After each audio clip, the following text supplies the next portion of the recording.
Who is the most underrated actor of all time? It's Dolph Lundgren. Correct. Why? Well, because of his spiky hair, and his ice-cold demeanor, and his big muscles. Absolutely. I must break you.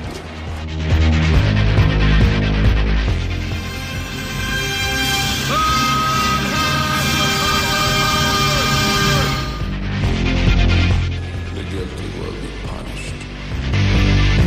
My name is Sergeant Andrew Scott. Come on, guys, don't do this. If I don't get breakfast, I get real grumpy. I don't think you like me grumpy. And you go in pieces, asshole. Let's kick some ass.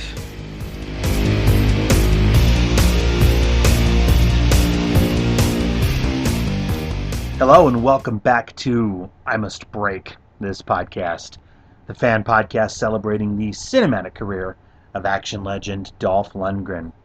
I'm your host Sean, and on today's special interview episode, I had the pleasure of speaking with renowned artist and production designer William Stout. But before we get to the conversation, I wanted to remind you all to please feel free to rate and review the show on iTunes, Stitcher, or wherever else you go to subscribe. We always appreciate the reviews, especially those 5-star reviews. Those always help. Also, speaking of subscribing, it is also my pleasure to announce that the show can now be found on an additional feed. This particular podcast is now a part of a network aptly named the Last of the Action Heroes Podcast Network. Consider it your one-stop shop for other like-minded shows that examine the careers and films of fellow action stars, such as Arnold Schwarzenegger, Sylvester Stallone, Bruce Willis, Steven Seagal, and there's even one for James Bond. So if you're already subscribing here, please continue to do so, but I encourage everyone to also consider checking out the other feed, where you can listen to this podcast as well as other similar shows. Also, I want to throw it out there regarding the Facebook page for the show, I Must Break This Podcast. Here you can stay up to date on the show, the career of Mr. Dolph Lundgren, and other news regarding action cinema in general. So if you're not already following the page, please feel free to like it, share it, and continue being a fan and helping spread the word. And the last thing I will throw out there before we get to the conversation, if you'd like to get in contact with me with ideas, suggestions, or thoughts on the show in general, you can take a look at the official webpage for the show, which is imustbreakthispodcast.wordpress.com. Now, on to today's conversation. Recently, I had the immense privilege and honor of speaking with visionary artist William Stout. Stout is a legend in the business, with an artistic resume that spans the realms of dinosaurs, comic books, movie posters, album covers, realistic murals, and film design. In terms of film, Stout has had a hand in the production design of quite a few films, yet one that has stood the test of time, as well as for me in particular, is 1987's Masters of the Universe. A battle fought in the stars now comes to Earth. Police! Nobody move! I think I'm gonna need some backup. A battle for the power to be masters of the universe. Dolph Lundgren is He-Man. Frank Langella is Skeletor. Let this be our final battle! Masters of the Universe, rated PG. William Stout was brought on board the film to design the movie's sets and colorful costumes.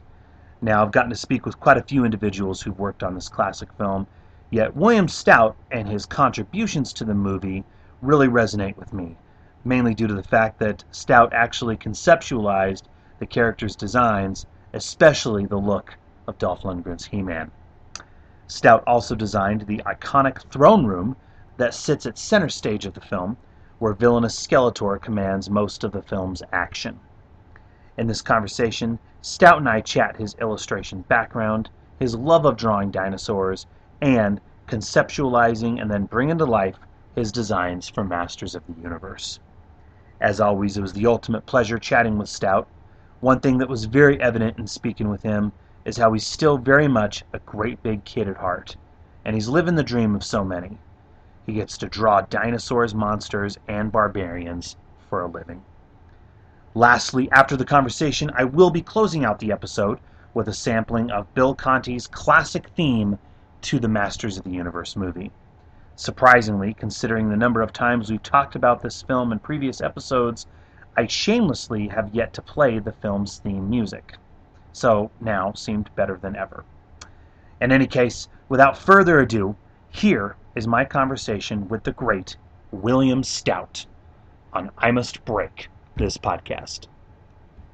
Well, yeah, thank you again for taking the opportunity. I'm a huge fan of your work, and especially of Masters of the Universe, which you and I have spoken about a couple times. So yeah, thank you for the opportunity here. Oh, you're welcome. I'm happy to do it. That was a wonderful experience making that film.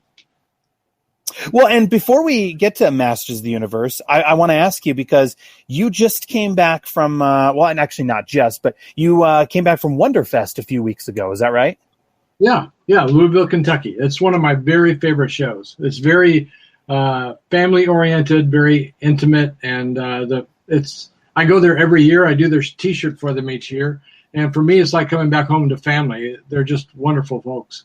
Well, and I met you last year at the Fan X, like we were talking about, which is in Utah, and I mean it's very clear you seem to really enjoy going to these conventions and mingling with the fans, which I think is awesome.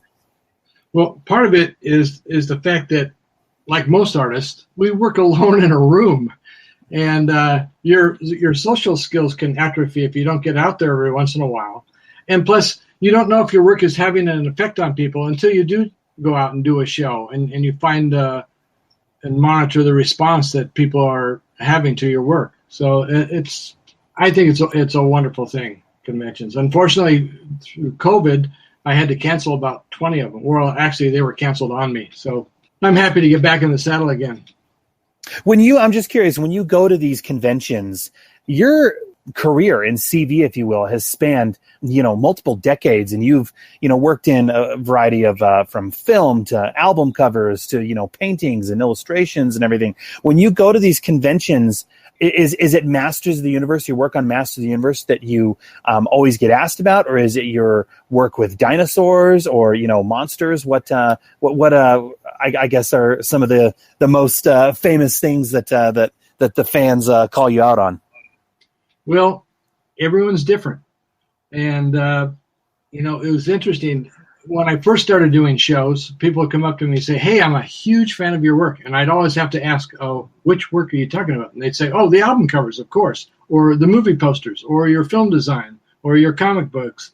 And then around 1993, I came out with 3 sets of trading cards. Each set had 90 different images on it. And it was really great, because what it did was it united my fan base. The people who bought the cards saw, oh, hey, this guy we know for his album covers, he also did movie posters. He also designed films. He also did comics. He also did CD covers. And so it united my fan base, which was just great, because I think I'm probably one of the hardest guys in the world to collect, because I don't stay on anything for a long time. I tell my students the quickest way to get famous is to do the same thing over and over. But that would bore me to tears. So I don't do that. Instead, I bounce all over the place. I used to call it the pinball school of career planning. Well, I mean, clearly, just looking at because I'm actually flipping through the sketchbook that I purchased from you. It's sketchbook number 5, I believe, with the King Kong on the cover. The big gorilla on the cover. Clearly, dinosaurs and the sword and the sorcery genre. I mean, this seems to to be the real big passions of yours. And I have to give you major props, because it's really kind of amazing that you were able to make a career out of doing this type of artwork full time. I mean, I imagine you have to sit back in awe of the fact that you're essentially living every kid's dream, I bet, right? I totally feel that way. I feel like the luckiest guy in the world. I've got the best job in the world. Being paid to draw for a living, holy cow. And especially now at this time in my career, I can draw whatever the heck I want. So I don't even have a problem with having to draw stuff I hate, because I don't do it. Do you have, I mean, I have to ask, I'd be remiss if I didn't ask, but I mean, you have to have a favorite dinosaur to draw or a favorite monster to draw. I mean, I'm an amateur illustrator myself, but, you know, I remember even to this day, actually, if I'm going to sit down and just start drawing, Captain America is usually the number one thing that I will, you know, inevitably gravitate to. Are there any particular monsters or creatures or anything that if you're just going to sit down, you have a favorite? I draw a lot of Tyrannosaurus Rexes. Okay. I'm constantly looking for ways to draw them and show them in a way that hasn't been done before, which is really difficult because I've drawn thousands of them. And so, you know, I try different camera angles. I try low camera. I use a lot of what I learned in film in designing and drawing the dinosaurs. But it's T-Rex is usually my go-to reptile. Or not reptile, go-to bird. So if you don't mind, I was hoping you might be able to tell me like your general story. I mean, because this is what I think is really fascinating. I mean, how are you able to go from illustrating dinosaurs and magazines and album covers and use that as a springboard or a launch pad into Hollywood? What was that step or that transition like? Well, the very first movie I ever saw it when I was 3 years old. This is before we had a television, and it was 1952. Is the re-release of the original 1933 King Kong. It's still my favorite movie of all time. I've seen it probably well over 100 times. Boy, I think it did damage at a genetic level because ever since seeing that film, I've been nuts about dinosaurs and about that movie. Shortly after that, I saw the Rite of Spring sequence from Fantasia, and that was huge in my life. But I was going to be a doctor. I was a science math major all through school. And my very last year of high school, very last semester actually, I changed my major to art. The reason being was for my first year of high school, I went to Reseda High School in the San Fernando Valley, and it was a great school. I got a fantastic education there. But then my family moved to a different county, Ventura County, and I started attending Thousand Oaks High School. Well, boy, I was not learning anything there. Most of the teachers were there not to teach kids, but because they'd reached that time in their life where they didn't need to teach anymore. And the school used to try to enforce school spirit, and they made attending pep rallies mandatory. Well, I would ditch the pep rallies, and I would go to the library to try to educate myself because I knew I wasn't getting an education at the high school. And they used to give me detention for that. So I was thinking, when I graduate, I'm going to be 2 years behind everyone else in medical school. So I better have a good backup and maybe think about pursuing some other career. Well, I had been drawing all my life and loved it. And so I thought, well, maybe I'll change my major to art. So my last semester, I changed my major to art. To my parents' credit, they didn't have a meltdown. And because my family was so poor, I mean, we were really dirt poor. Because I scored perfect scores on my SAT test, the state of California gave me a full scholarship, 4-year scholarship to any university I wanted to go to. So I picked Cal Arts, California Institute of the Arts, which we used to call it by its old name, the Chenard Art Institute. And that's where I got my degree. Now, the thing that helped with me being a science and math major, that came later when I started having to read scientific papers by paleontologists on dinosaurs. I could read them no problem, unlike most artists who don't have that background. And so that allowed me access to that world and to making my dinosaurs as accurate as possible. They had a great policy at my art school in the illustration department. And that policy was that if you got any outside work in the real world, you could turn that in lieu of your homework. Well, my last 2 years of art school, nearly everything I was turning in was real jobs. So it made the transition from academia to the real world absolutely seamless. It was just fantastic. In fact, my best art teacher I ever had, Hal Kramer, he was the head of the illustration department. I ended up studying privately with him for about 25 years. So it's never too late to learn. Well, and I noticed, and I had no idea about this actually, but in looking at and you know, your IMDb profile, I noticed that one of your first Hollywood gigs was doing storyboard work on First Blood. Is that right? Yeah, it's true. Yeah, the IMDb file has about half of what I've worked on. Yeah. They really need to be updated. But my very, very first film was a film I did with the Firesign Theater. This was a 4-man comedy group based in LA who did record albums that were they were comedy albums, but they were unusual. They weren't like any other comedy albums in that you could listen to them over and over and catch new stuff each time you listened. They were really densely layered. And I was a huge fan of theirs. A fellow fan was this comic book dealer named Dave Gibson, and he got permission to reprint a fanzine that the Firesign did for their neighborhood called the Mixville Rocket. And he asked me if I would do the cover. I jumped at the chance because I love the Firesign so much. So I did the cover. The group saw it, and they started having me do all their art. They decided they would make a film called Everything You Know Is Wrong. They had cut the album first, and then they mimed to the soundtrack. So it's sort of the opposite of what they do in Europe, whereas they shoot and then add the sound later. We had all the sound recorded initially, and then we shot the visuals to go with it. I was designing and building props and set dressing, and then I was also an extra in the film. But that really didn't lead me into working in motion pictures. It was just sort of a one-off thing. But then I was working doing movie posters, which was at that time was probably the best paying job in illustration.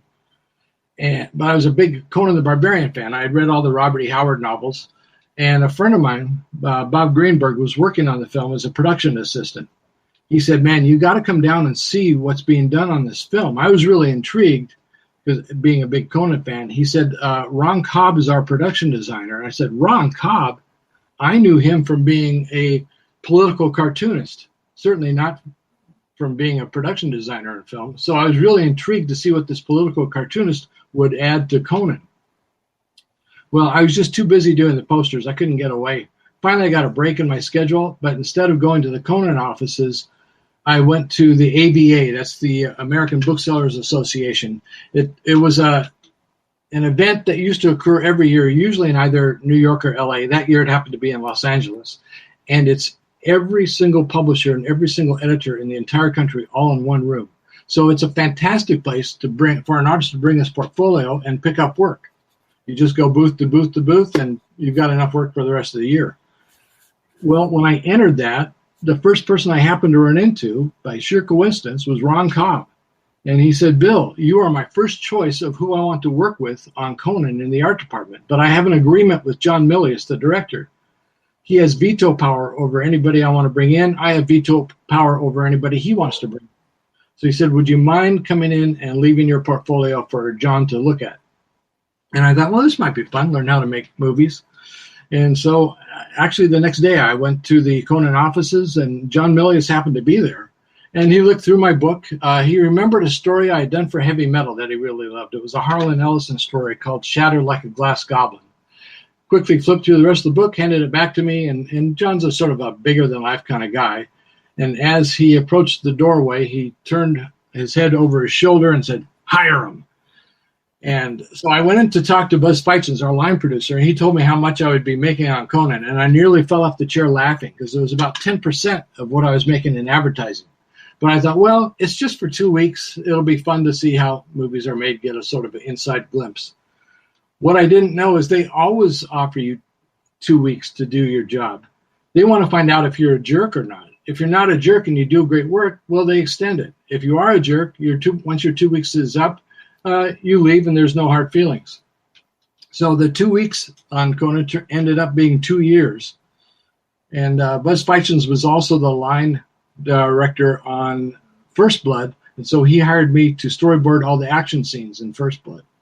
But that first 2 years, that's what got me into the film business. And boy, talk about being in the right place at the right time. When I started on Conan, our receptionist was Kathleen Kennedy. And my office was across the hall from Steven Spielberg's office. So Ron Cobb and I would work on Conan during the day and then run across to Steven's office and kick around ideas for Steven's next film, which was Raiders of the Lost Ark. And so it was an unbelievable time to get in the film business, and I got in with all the right people. Well, I will say right now with regard to the art of movie posters, I mean, I miss these days wholeheartedly, and it's really kind of amazing because you look at the work that you did back in the 70s and the 80s, as well as Drew Struzan, and I feel like movie poster art it's really kind of, I mean, you still see it with certain films, but for the most part, most posters nowadays, I guess it's so much easier to just Photoshop some various floating heads and things of that nature onto a poster. But yeah, the art of the movie poster that we saw back in the 70s and the 80s, I mean, I can still picture, like you said, Conan the Barbarian and the artwork for First Blood. I mean, those were all such beautiful, iconic images that sadly we don't see as much anymore. Yeah, I feel incredibly lucky to have worked in the last golden age of movie posters. Seiniger and Associates, run by Tony Seiniger, was the art studio that I went to get almost all of my poster jobs. And it was one of the most exciting places in LA. You'd never know what you're going to see. Maybe I'd walk in and I'd see Drew Struzan's latest poster, which was sort of a cross between Alphonse Mucha and J.C. Landecker, or Dan Gouzet's poster for Streets of Fire, which looked like Russian agitprop. I mean, it was just spellbinding. It was absolutely incredible. And it paid phenomenal. Yeah. It was just really amazing. So I feel really lucky to have been a part of that. In fact, to this day, the most famous piece I've ever done is the 1977 poster I did for the animated feature Wizards. That is still everyone's favorite image of mine. Well, okay, so Masters of the Universe. I mean, you and I have spoken about this one, and it's really no big secret that this has always been a personal favorite of mine. And I'm saying this wholeheartedly from the bottom of my heart. I honestly think that one of the many aspects about it that help the film stand up and still be so enjoyable is the film's amazing production design. So I guess before we talk about the production design, how did the project come across your desk? Was it were you approached because you already had experience illustrating the sword and sorcery genre already, or how are you approached? Well, every January I usually get about 5 film offers, and I'd weigh each one and decide, okay, which one do I want to do? And that year I got on Masters was no different, except I had stopped doing production design. My first film as a production designer, in fact, I should explain what production design is. The production designer is the person who is responsible for everything that you see on the screen except for the performances of the actors. So when I'm a production designer, I'm in charge of all the sets, set design, costume design, special effects, makeups, special effects in general, set decorating, art direction, all that stuff. So I had done that for 2 years on a Godzilla film that never got made, sadly. And then I was hired as production designer for a film that's become a gigantic cult movie called The Return of the Living Dead. It's a zombie movie. It's very funny and very scary, which is tough to pull off. It was written by and directed by Dan O'Bannon, who wrote Alien. And that was a really my trial by fire. It was a very rough film to make. And for a while, I'd stopped doing production design. But then I got hired to do the storyboards for Masters of the Universe.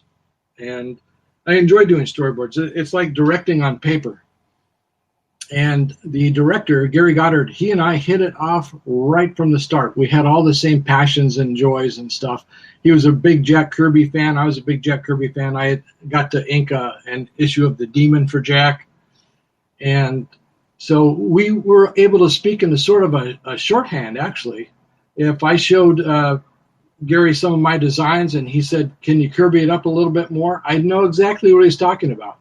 Whereas the production designer on the film, when I started, his name was Jeff Kirkland. He was a Brit, and he and Gary almost never saw eye to eye. They were butting heads constantly. Now, Gary is one of the best pitchmen in the business. I've never seen a better salesman than Gary. And I remember one day he was taking all the Mattel brass around to the various departments on Masters of the Universe, and giving him what we used to call the dog and pony show. Well, he saved the best for last. He saved the art department for last. And by the time they got to the art department, these Mattel guys, man, they could almost taste this movie. They were so excited. You could see Gary had them incredibly pumped up. And at the finish of his spiel, Gary turned to Jeff for reaffirmation. And Jeff kind of looked up slightly from his desk and said, "It's not going to be too awful." Well, that burst the balloon.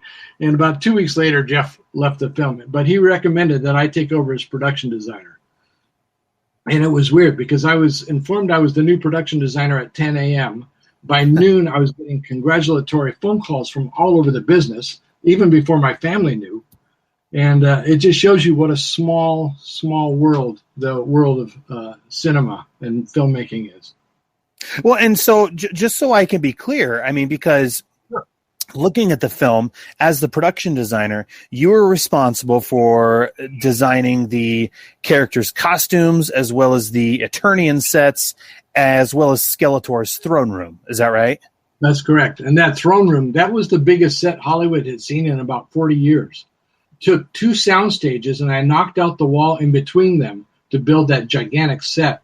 Once word got out, everybody in the business wanted to see this set, and they all wanted to have their picture taken on the throne to all the power of the universe, of course. So, but yeah, we had movie stars, directors, producers, everybody coming to Laird Studios to see the set. The studio that we shot it at, Laird Studios, used to be Desilu Studios, and before that it was Selznick Studios, and before that it was RKO. It was the studio that made King Kong. And so I felt right at home. Sometimes if I had a spare moment, I'd look around and see if I could find any sort of little remnant from Gone with the Wind or from King Kong, but nah, that stuff was all gone.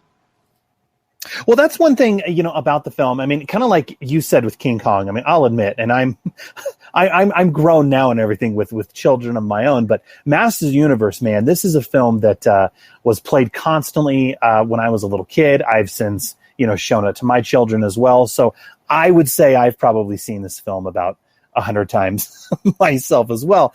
But the interesting thing about it, and I have to give you and everyone on set major props in conceptualizing this, because okay, look, you have this you have the world of Eternia that you're trying to establish, but obviously you're also working with the canon guys, and so you have a budget that you're you could say fairly limited with. And so what you guys decided to do, and I have to admit I never really noticed this as a kid, but as an adult as I watch it, it's really ingenious in a way. So every time the film is in Eternia, or anytime the characters go back to Eternia, ostensibly they're in Skeletor's throne room. And obviously that was a conscious decision on your behalf, I imagine, to where you guys said, okay, look, if we don't have the budget to pull off Eternia, then we're going to throw everything we have at this throne room and make it look as magnificent as possible.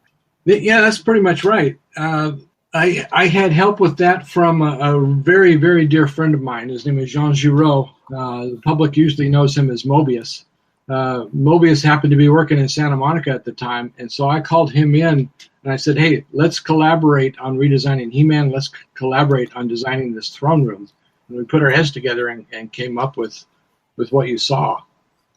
Well, and I imagine that this had to be an exciting opportunity, but also a little intimidating, okay? I mean, how do you go about in translating this toy line and cartoon onto the big screen and still have it play to a variety of audiences? And you know what I mean? Like, look, for example, looking at the characters' costumes, for example. What was your approach in designing these costumes and bringing what was once, these 6-inch pieces of plastic that would, be on an animated, on the cartoon, on the TV, to the big screen to where it's still going to be believable?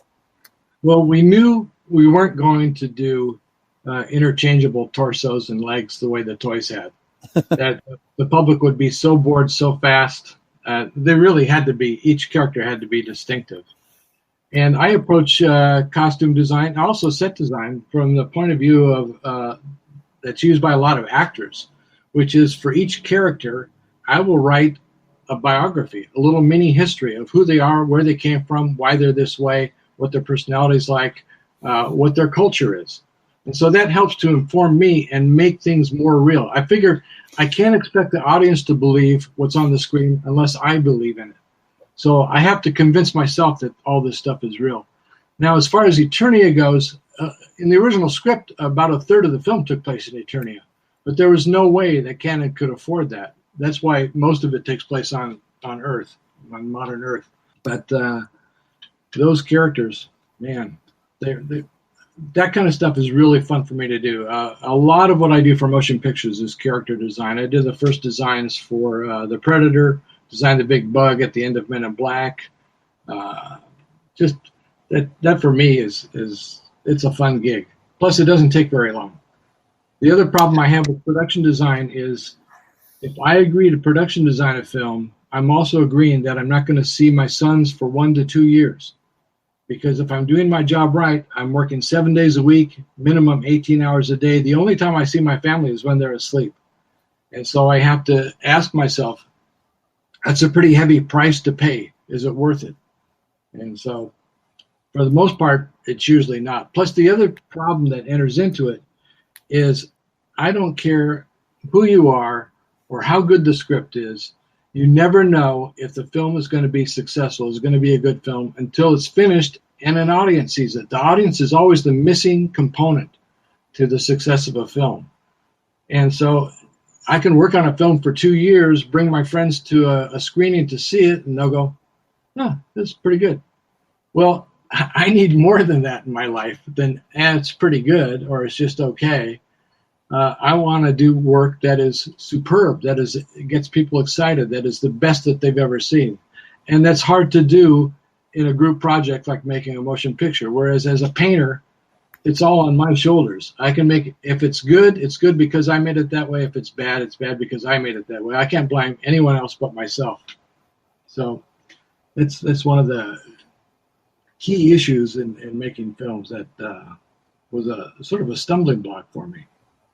Plus, my art director, Robbie Howland. Robert was my art director on Return of the Living Dead and Masters of the Universe. And he passed away shortly after that. And that took a lot of the wind out of my sails. It was hard for me to imagine making movies without Robbie by my side. Well, I'll admit, even as a little kid, when I watched this film as many times as I did, I always loved the costumes. And in my head, and this is the honest to God truth, in my head as I watched the film as a little kid, I remember thinking to myself, okay, well, this is how He-Man and Friends would look in the real life. You know what I mean? Like if you took these characters out of the cartoon and put them into the real world, this is how the costumes and the characters would look. And nowadays, at least it seems to me, especially with these comic and cartoon-based films, there's almost this conscious effort on behalf of the production team to make the characters look exactly the same as the source material.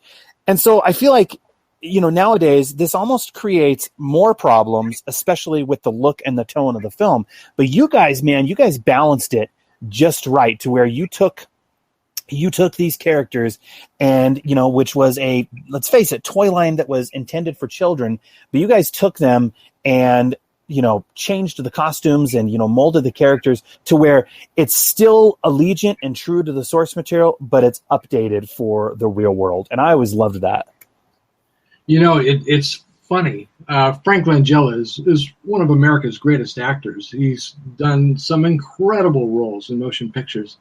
His favorite role of all time is Skeletor, which when I found that out, that blew me away. He loved Skeletor. He made up a lot of Skeletor's dialogue as well. He really took that role to heart and wanted to make it the best he could possibly make it.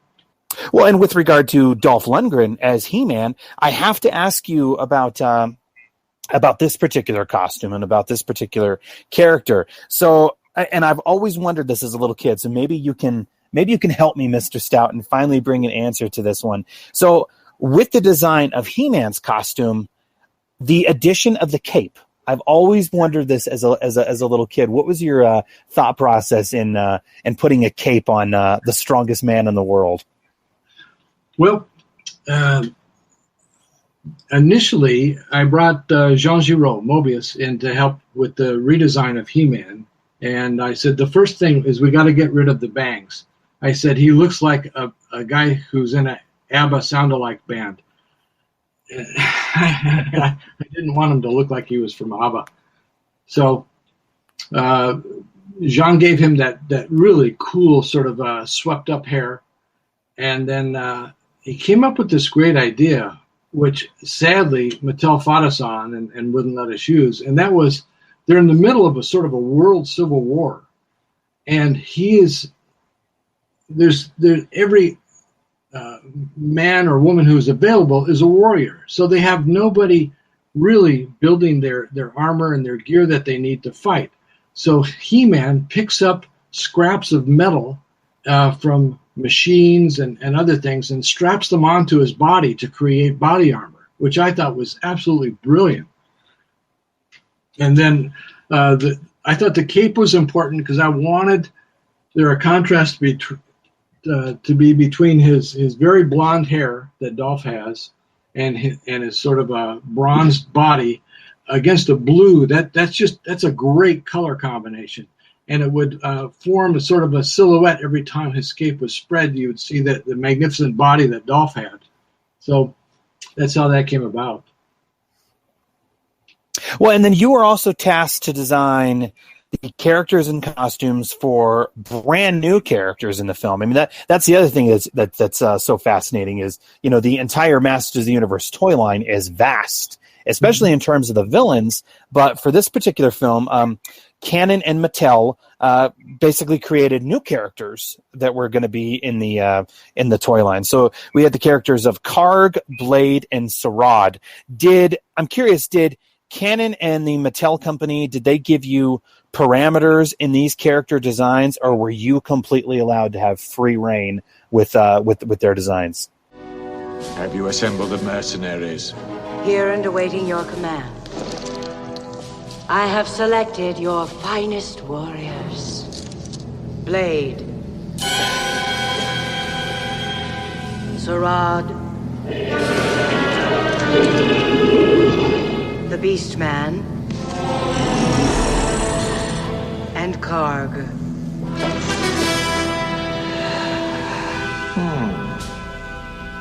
A curious quartet. He-Man has slipped away from me. I want him back. This must happen before moonrise. Now, you are to go through to this world where they are hiding. Find the key. Do as you wish with the others, but bring He-Man back alive. You do understand? Yes. Good. I just came up with those three characters on my own. I think they had names in the script, but that was it. So Storied, I figured, well, obviously Saurian means lizard-like, so I'm going to make him reptilian. Blade, this guy's obviously a whiz with swords and knives. And and Karg. Karg, the name didn't really suggest anything, but I said we got all these huge guys like Beastman and let's make Karg a little guy, because each of those villains is a representative from their own world, from their own nation. For instance, the Beastman, if you look at his pants, there are handprints all over his pants. So before Beastman left his people to go fight with Skeletor, his greatest warriors put paint on their hands and touched his pants, giving him their power. So that's an example of creating a little mini biography or history that the public's never going to see that or hear about that. But it makes that character real for me and hopefully real for the audience as well.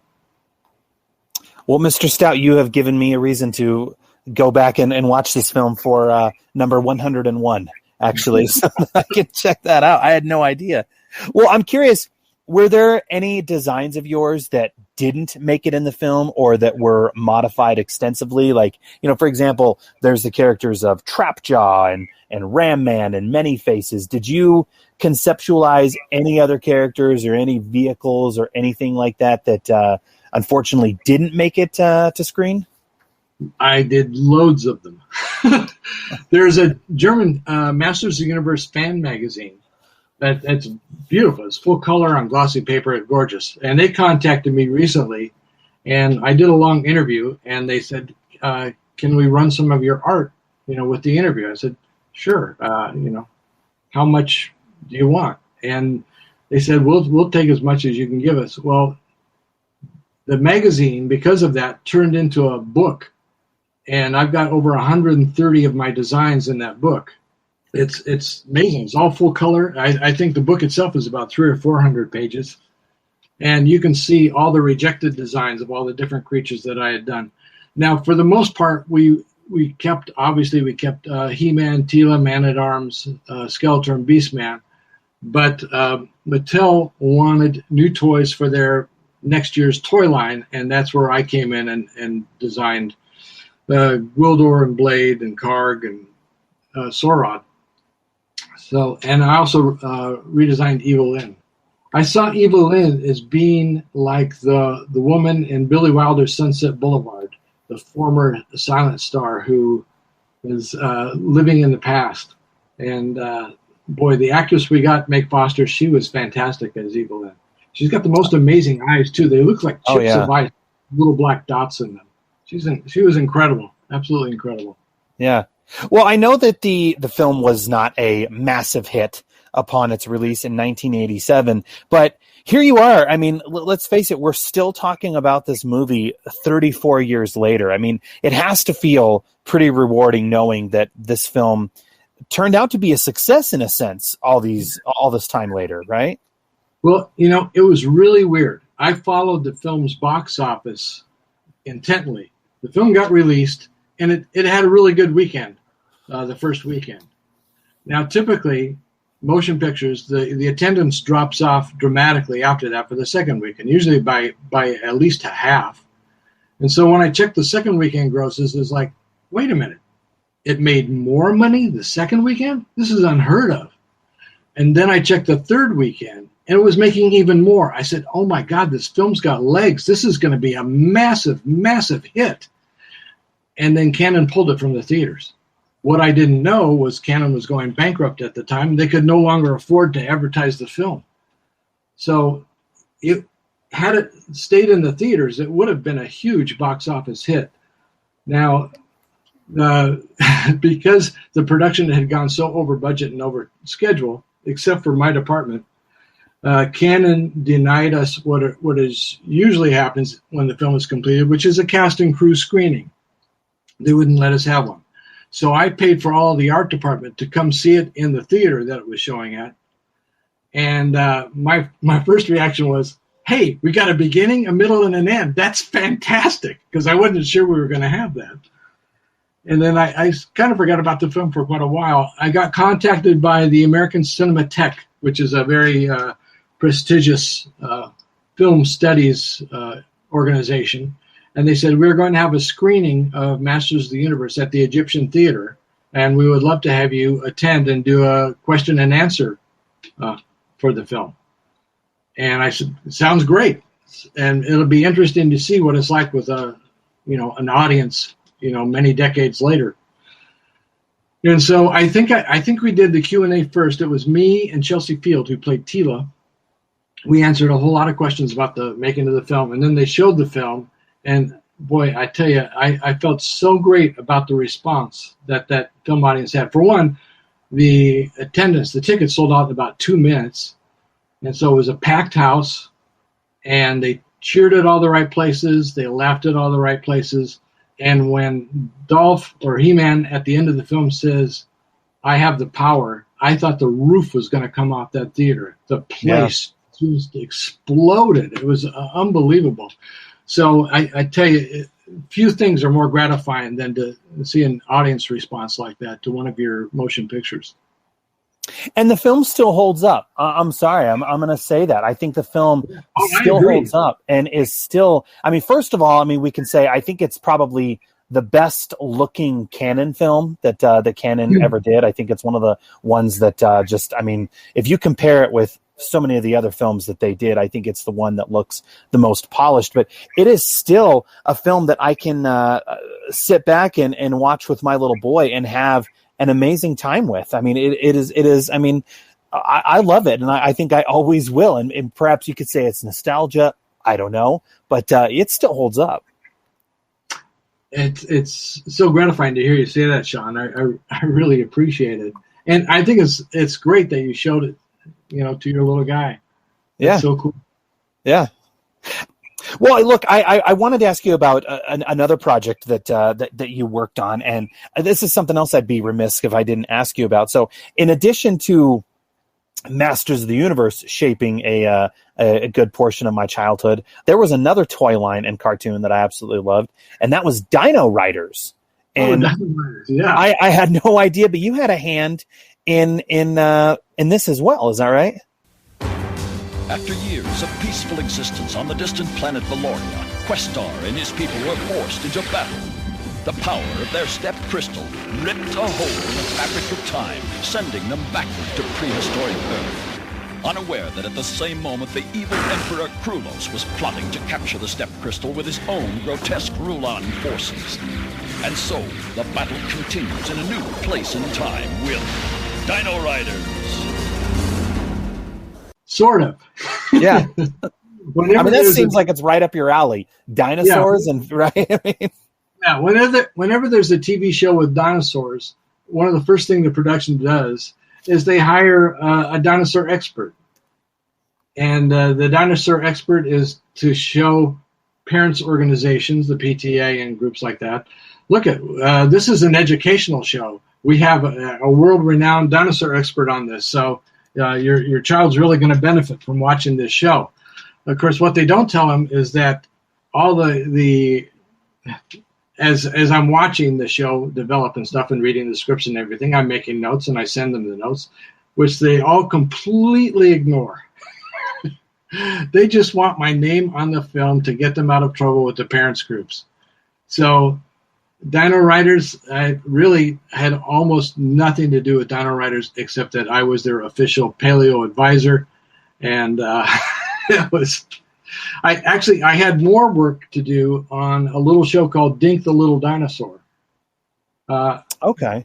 They would have what are called commercial bumpers, where when the cartoon story ends for 30 seconds, they show you a little short film before they go to the commercial. And I designed all the commercial bumpers for that series. So that was fun. And that was truly educational. I was designing them in such a way that kids would be learning about each of these different dinosaur species.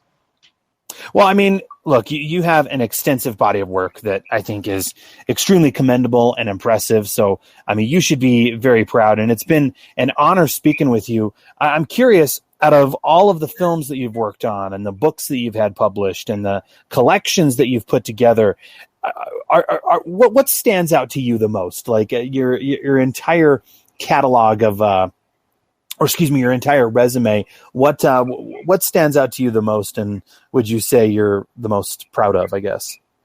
Well, two of the best films that I was involved in, one of them was Return of the Living Dead, and it's more popular today than when it came out. And the other one's Pan's Labyrinth. I felt so lucky to be able to work with Guillermo del Toro on Pan's Labyrinth. My favorite work of everything that I do is creating accurate reconstructions of prehistoric life as murals for natural history museums. My first two murals are at the Houston Museum of Natural Science in Texas.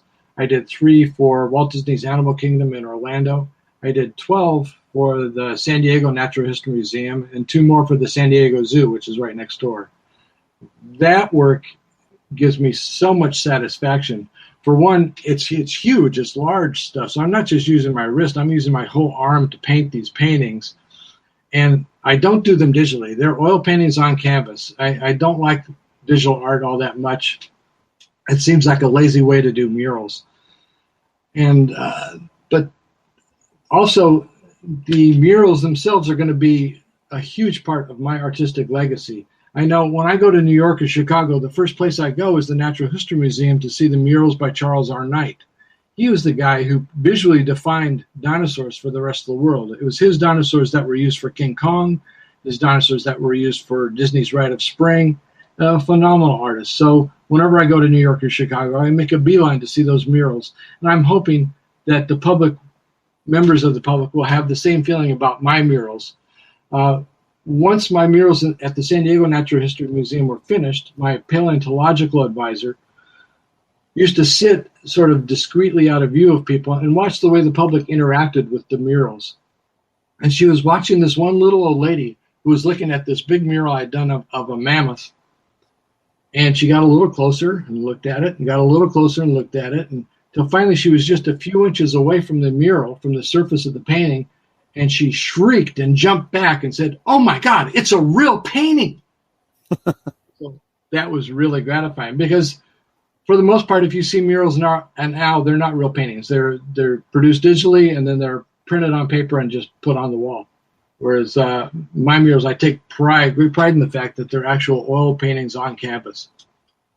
Well, is there anything else that you're currently working on, or better yet, where else will you be popping up so that fans can connect with you and chat with you?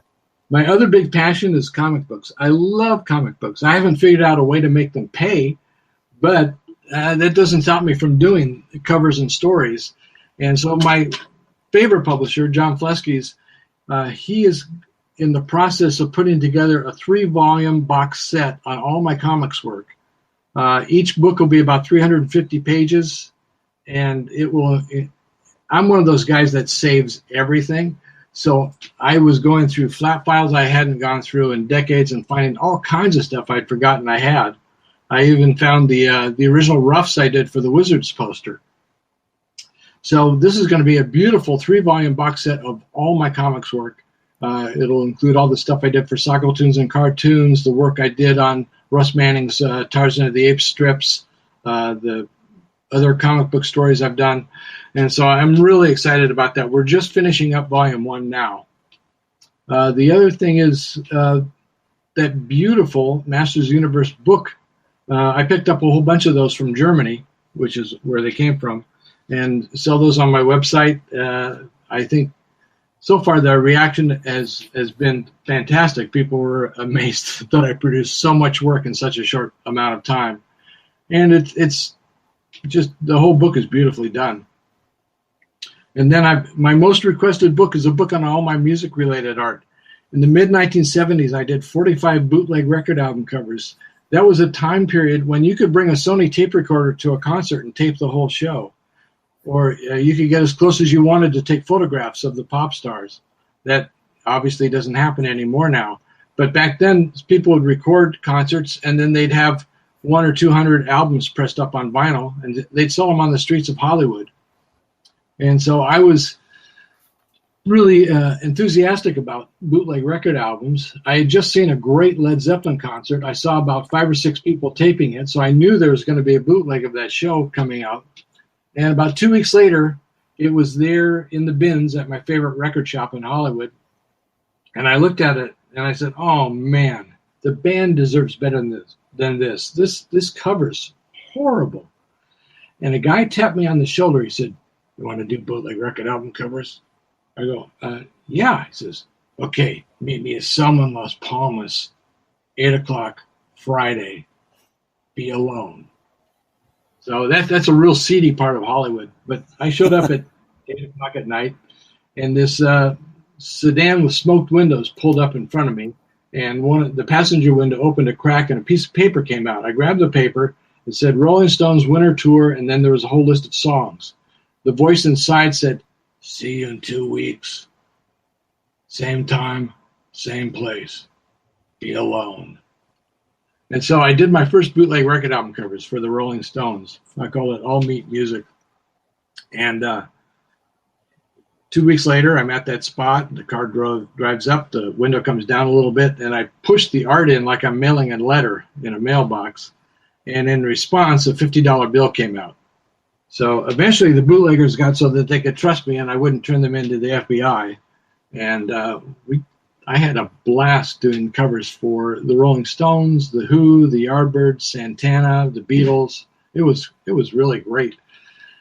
That's what I'm known for in the United Kingdom. They don't know my dinosaur stuff. They don't know any of that other stuff, but they know all of those covers that I did. And that's why a book on all my music-related art is my most requested book. Well, I know that the German Masters of the Universe book, I have seen that, and I've been meaning to pick up a copy because, what I've seen of it online, I mean, it just looks absolutely beautiful. So that is something that I do need to pick up and add to my collection. Yeah, if you buy it from me, I include a translation of the interview that I did with the magazine.